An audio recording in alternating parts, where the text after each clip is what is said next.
ആകാശവാണി. നമസ്കാരം. പ്രത്യേക വാർത്താ ബുള്ളറ്റിൻ വായിക്കുന്നത് സോഫിയ ഡാനിയൽ. രാജ്യത്തെ വിവിധ മേഖലകളുടെ അതുല്യമായ പാരമ്പര്യത്തെ ആഘോഷിക്കുന്ന വിവിധതാ കാ അമൃത് മഹോത്സവ് സാംസ്കാരിക മേള രാഷ്ട്രപതി ദ്രൌപദി മുർമു ന്യൂഡൽഹിയിലെ രാഷ്ട്രപതി ഭവനിൽ ഉദ്ഘാടനം ചെയ്തു.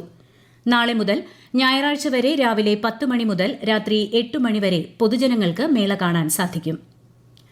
അടിസ്ഥാന സൌകര്യ വികസനം, വ്യവസായം, സമ്പദ്വ്യവസ്ഥ തുടങ്ങിയ മേഖലകളിൽ തുല്യമായ നിക്ഷേപം നടപ്പാക്കുമെന്ന് പ്രധാനമന്ത്രി നരേന്ദ്രമോദി.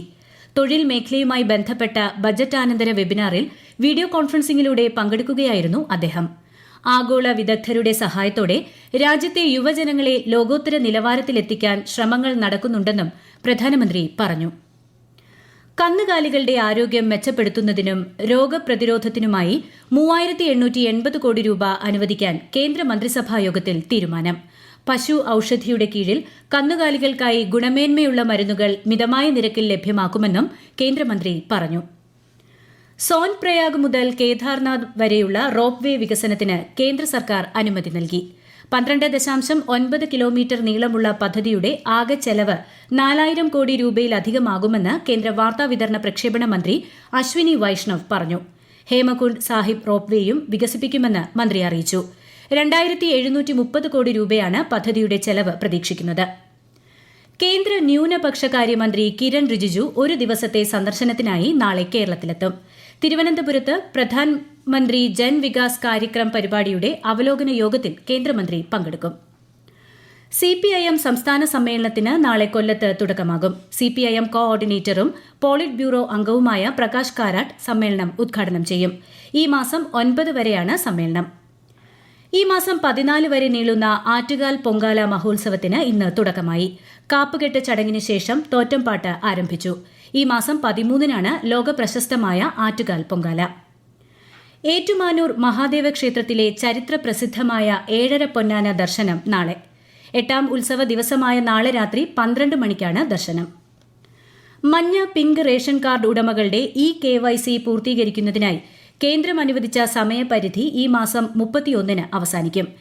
KYC പൂർത്തിയാകാത്തവരുടെ റേഷൻ വിഹിതം നഷ്ടപ്പെടാൻ സാധ്യതയുള്ളതിനാൽ റേഷൻ കടകളും താലൂക്ക് സപ്ലൈ ഓഫീസുകളും മുഖേന ഇത് എത്രയും വേഗം പൂർത്തിയാക്കണമെന്ന് പൊതുവിതരണ ഉപഭോക്തൃകാര്യ കമ്മീഷണർ അറിയിച്ചു. കണ്ണൂർ അയ്യൻകുന്ന് ഗ്രാമപഞ്ചായത്തിലെ ജനവാസ കേന്ദ്രത്തിൽ ഇറങ്ങിയ കാട്ടാനയെ മയക്കുവെടിവെച്ച് പിടികൂടി. വയനാട്ടിൽ നിന്നെത്തിയ വിദഗ്ധ സംഘത്തിന്റെ നേതൃത്വത്തിലാണ് വൈകുന്നേരത്തോടെ മയക്കുവെടിവെച്ചത്. വായിൽ മുറിവേറ്റതിനാൽ ആന ക്ഷീണിതനാണെന്ന് വനം വകുപ്പ് അധികൃതർ അറിയിച്ചു. കേരള ഫിലിം ചേംബർ ഈ മാസം 27-ന് നടത്താനിരുന്ന സിനിമാ സമരം താൽക്കാലികമായി പിൻവലിച്ചു. മന്ത്രി സജി ചെറിയാൻ സിനിമാ മേഖലയിലുള്ളവരെ ചർച്ചയ്ക്ക് വിളിച്ചതിനെ തുടർന്നാണ് തീരുമാനം. കോഴിക്കോട് ടിപ്പർ ലോറികളുടെ അമിത വേഗത കണക്കിലെടുത്ത് രാവിലെയും വൈകുന്നേരവും സ്കൂൾ പ്രവൃത്തി സമയത്ത് ഏർപ്പെടുത്തിയ വാഹന നിയന്ത്രണത്തിൽ ഇളവ്. ദേശീയപാത വികസന അതോറിറ്റിയുടെ റോഡ് പണികൾക്ക് ഉപയോഗിക്കുന്ന ഭാരം കൂടിയ വാഹനങ്ങൾക്കാണ് ഇളവ് നൽകിയത്. വേമ്പനാട് കായലിലെ എക്കലും ചെളിയും നീക്കുന്ന ഡ്രഡ്ജിംഗ് നടപടികൾ വേഗത്തിലാക്കാൻ മന്ത്രി പി രാജീവിന്റെ നേതൃത്വത്തിൽ ചേർന്ന യോഗത്തിൽ തീരുമാനം. വേലിയേറ്റത്തെ തുടർന്ന് കൊച്ചിയിലെ തീരപ്രദേശങ്ങളിലെ വീടുകളിൽ വെള്ളം കയറുന്നതുമായി ബന്ധപ്പെട്ട വിഷയത്തിൽ ചേർന്ന ജനപ്രതിനിധികളുടെയും ഉദ്യോഗസ്ഥരുടെയും ഓൺലൈൻ യോഗത്തിലാണ് തീരുമാനം.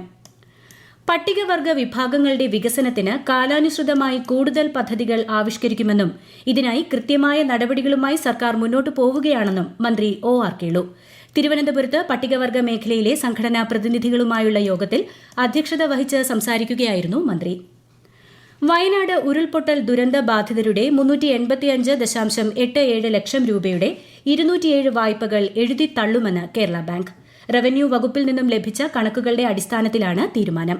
കേരള ബാങ്കിന്റെ ചൂരൽമല, മേപ്പാടി ശാഖകളിലെ 9 വായ്പകളിലായി 6.36 ലക്ഷം രൂപ ഇതിനകം എഴുതിത്തള്ളിയിരുന്നു.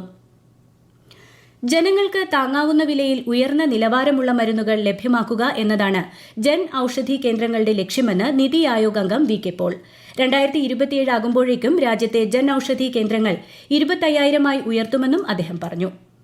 ഏറ്റുമാനൂരിൽ അമ്മയും മക്കളും ആത്മഹത്യ ചെയ്ത സംഭവത്തിൽ ഷൈനിയുടെ ഭർത്താവ് നോബി കുര്യാക്കോസിനെ പോലീസ് അറസ്റ്റ് ചെയ്തു. ഏറ്റുമാനൂർ പോലീസാണ് നോബിയുടെ അറസ്റ്റ് രേഖപ്പെടുത്തിയത്. പ്രത്യേക വാർത്താ ബുള്ളറ്റിൻ കഴിഞ്ഞു. അടുത്ത വാർത്താ പ്രക്ഷേപണം നാളെ രാവിലെ 6:45-ന്.